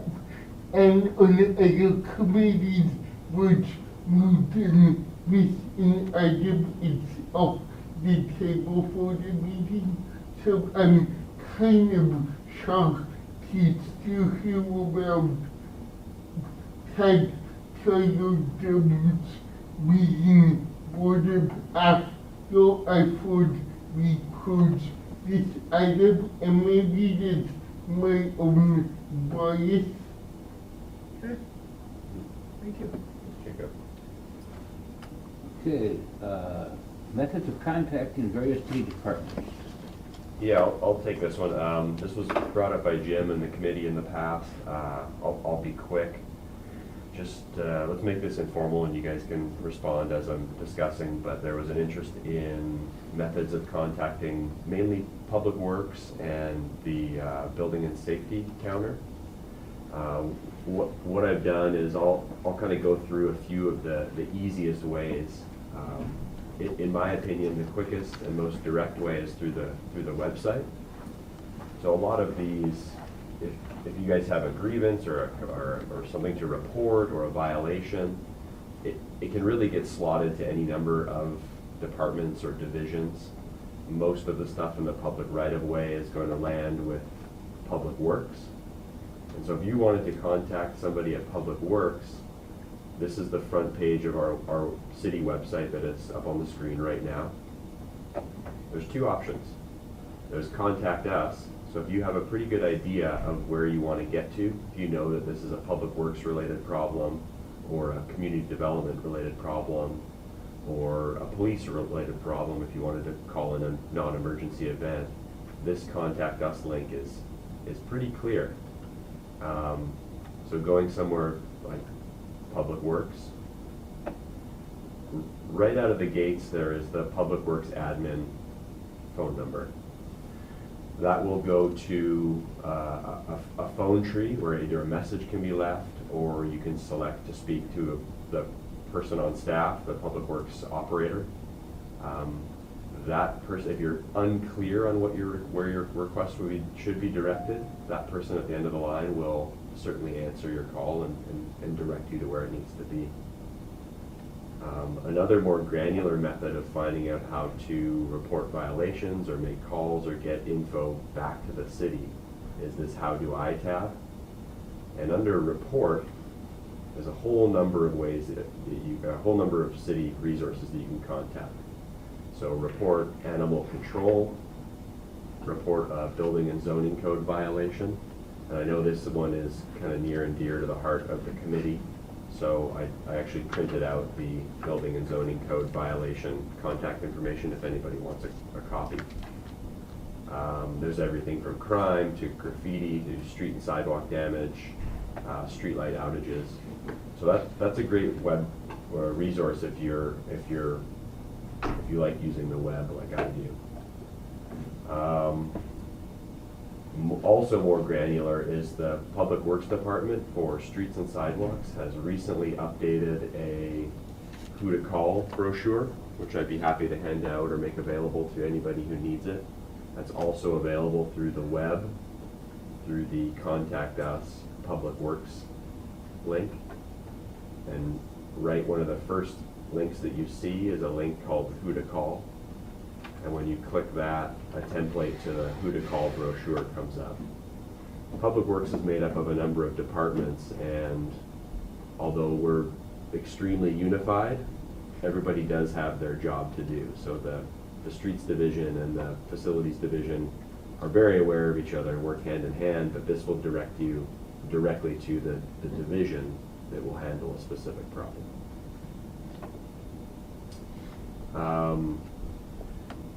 Jim, you brought this item to our attention. Do you have any other specific comments or input? I'd like to drill down if your concerns were knowing how to contact the city, or if your concerns were with. Well, it might have been just an offhand experience, but Mr. Dewey You told us. turn your mic on? Thanks. That's on now. Yeah, it's on. Okay, couldn't see the light. When Jim Dewey was here last time, he gave us a phone number to call for any problem. So I called it right away, and it was an answer machine. I left a message about the ivy hanging over 2 feet on the sidewalk at the CVS on Upper State Street, and asked them to please call me when they got my message, and call me when it was scheduled to be done. That was December 5th, before the fire, and I have heard nothing back yet, and the ivy is still there blocking the sidewalk. So that was just a personal experience of what happened when I called the correct number we were given. So that's, I think, why I asked you. Now, maybe if I called again today, it'd be different, but I think I realized the fire caused a lot of problems. This was a few days before, but anyway, that was why I asked. Yeah, I can understand. I appreciate these, but now, is there any way that that you know you're gonna get an answer from these emails? If you go through what you showed us, are they under orders to actually answer within a week or two? Or? They're not necessarily under orders. We do our best. That was the wrong word. Yeah. They are triaged in a way. Ideally, we'd get back every call as soon as we could. Okay. There's no shortage of calls, I can assure you that. I'm sure. Some systems are more effective than others. The way the business climate is going, people do seem to use the phone and check voicemails less, in my personal opinion. Okay. Email or a personal visit to the counter seems to garner a response more quickly. I really do think the phone number is available, and feel free to pursue it, but I think you would be best served by the email links and trying to get an email in. Because I know at least within our division, that system is checked a little more regularly than voicemail. Well, that's good information. The one reason I asked was years back when I was on this committee in like 2009 or so, I was working with a blind dog user, and he had a lot of problems with overhanging branches. He's a tall guy, so he was running into more stuff than other people do. And we got a number to call, and it seemed like things were fixed in one day. Mm-hmm. So I know that's pretty special treatment. Mm-hmm. But to me, there's a difference between a neighbor complaining about a crack in the sidewalk and a blind person saying, I keep running into this guy wire or this overhanging branch. So there's no level of service for any people who have special needs or anything? Because that didn't work. To call one day and it gone the next. Yeah, that's a great example, and it's often just workload based, to be honest. I know the streets crews are very overburdened right now. I'm sure. Especially with the last month with city providing support and everything that's been going on. Sure. The city has been hugely understaffed the last month, just because there's a huge amount of people who live out of town. Can't get there. So anything recent, I'd hope for a little sensitivity there on what's been going on, but in short, these systems are in place, and we do respond to them when we. Speaking of that, I've been amazed how much the cities come together, especially with a small workforce. And I want to throw out information here. Many of you, if you watch the fire and flood updates, saw Joe Black doing all sorts of interpreting for the fire portion.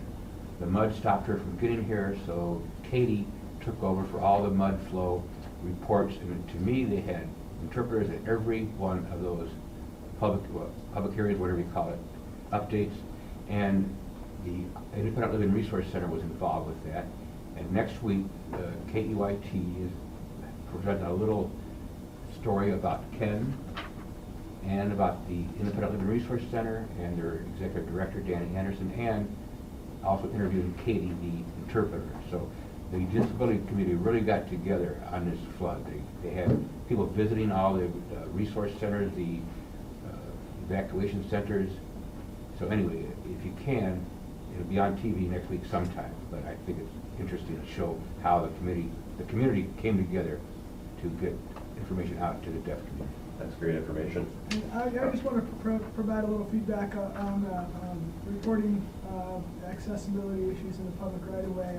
It's been some time, but I can only think of twice when I brought such an issue before Public Works, and in both instances, I feel like got resolved pretty quickly. One was a private property encroachment with landscaping, and that got really quick attention, and probably a result of load, because I don't think it was in a high priority area. It was in a untrafficked neighborhood. It just happened to affect me.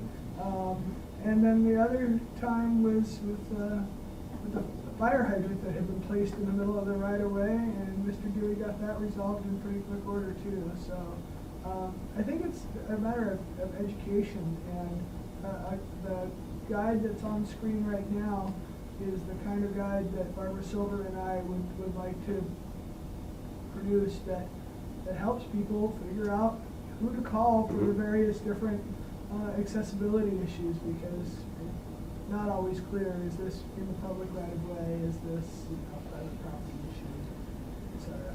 Appreciate the feedback. In the event of time, Mr. Reeling does have another public comment on this item. Could I ask real quick, Mike, is there a possibility to get this on the website? Because some of us can't read the small print, and it's a really great resource. Is that possible? I have it physically, I can give you the link. It's available 2 clicks away on the Santa Barbara City website. Okay, if you could do that, that'd be great. Good information. There's a lot of good information on the website. It's just hard to find, It's not real intuitive. Will Railing, I think this is a great handout for contacting different parts of Public Works, and I've also had good experiences getting information. Since the agenda item is specifically contacting city departments with regards to ADA issues, I just wanted to ask Mike, in your role as ADA coordinator, is there currently, when it's necessary to more formally approach the city, do you know if there's a sort of an ADA grievance committee that a citizen can sort of more formally approach with a actual grievance, a denial of access to a particular location at a particular time? The city has a grievance form and a process. There is a line of delineation which we've gone back and forth on a lot of times with private business versus public right-of-way and city facilities. And our last meeting, Andrew Stuffler spoke in detail on that. So we can refer to those minutes on his recommendations for contacting Building and Safety Department for private business related issues. But as far as a city facility, if somebody wants to register a formal complaint, yep. Is there contact information for? Yeah, I can send that out to the committee. All right, that would be good too. Yeah, absolutely. There's a process. Okay, thank you. Yeah. All right. In the event of time, I see Victor Garza here. He's going to give a brief update on the valet parking ordinance. We kind of squeezed this one in, but I know it's an important topic, and so Victor can provide us a little update on where we're at and maybe get some feedback. Right, so emphasis on the brief.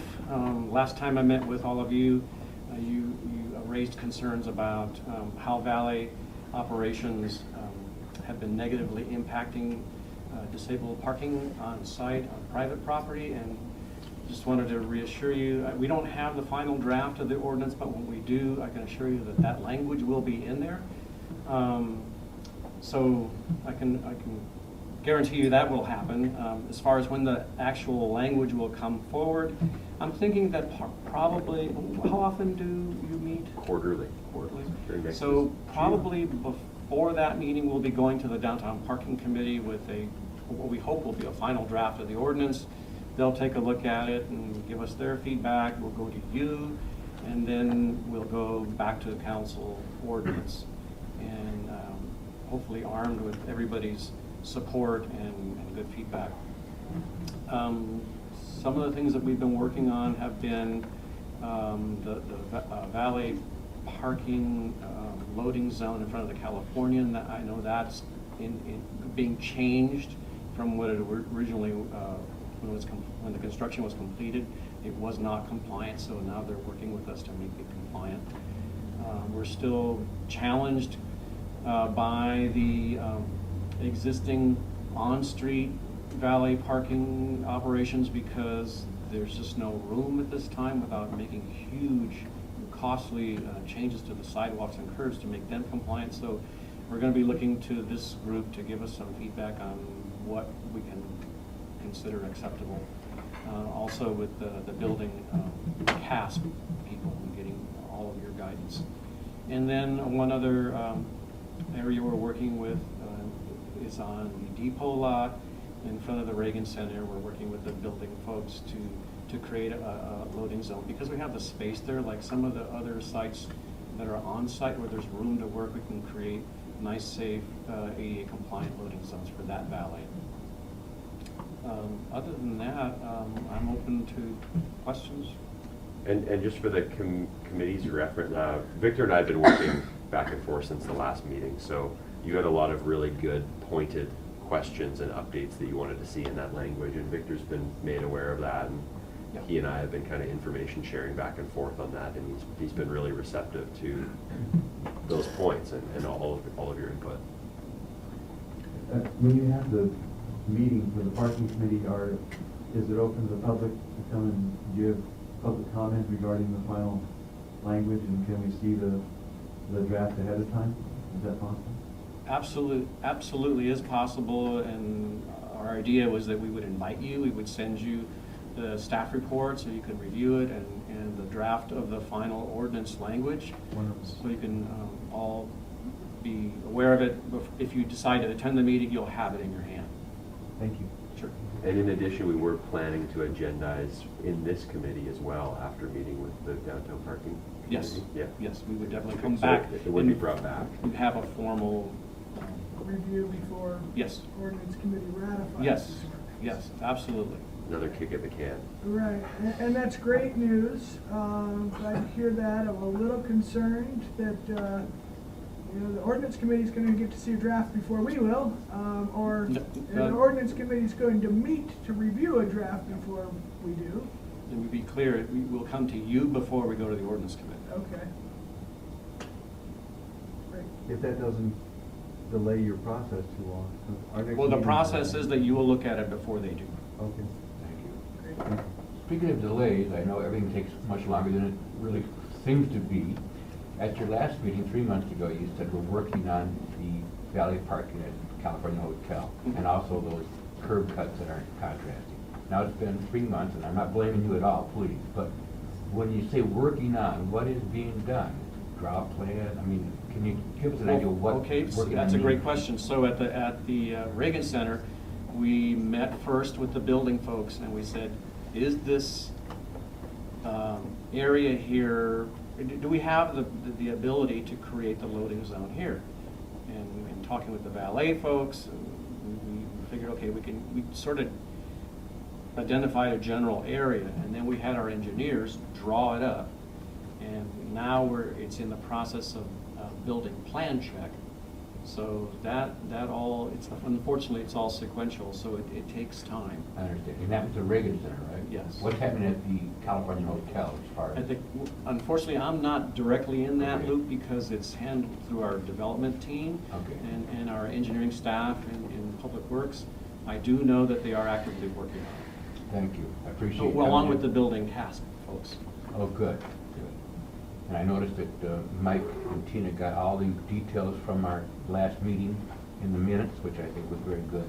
So I think you know our stance on those, Yeah. and hope we can work together. And just sort of to give you a little preview, our idea with the existing valet operations is that we would require them to set up close to existing disabled ramps. Not driveways, because we know that they're Right. too steep. Right. But if we can get them if we can get everybody's buy-in that we can live with them being close to those ramps, then maybe that's something that everyone could work with.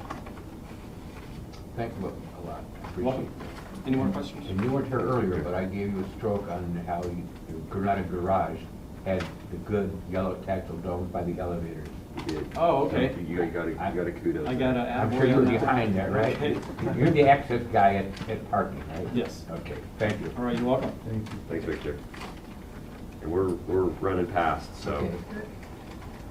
Are there any comments, or should we adjourn? Any thoughts? Motion we adjourn.